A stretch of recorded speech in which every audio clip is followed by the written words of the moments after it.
Mainit na usapan ngayon sa social media, matapos umamin si Maine Mendoza tungkol sa tunay niyang naramdaman para kay Alden Richards. Sa kanyang sariling podcast, diretsahang sinabi ni Maine, "Ako, na in love talaga ako kay Alden."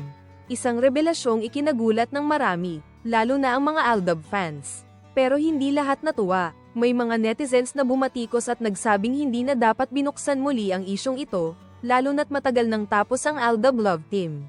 Agad namang nilinaw ni Maine na wala siyang intensyon na magpasama ng loob.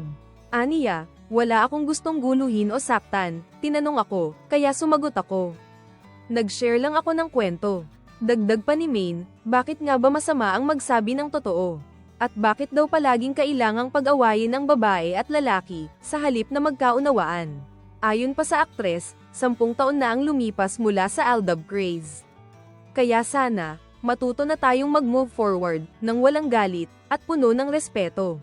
At bago siya nagtapos, may pakiusap si Maine, "PS huwag niyong awayin si Alden. Wala siyang kasalanan dito."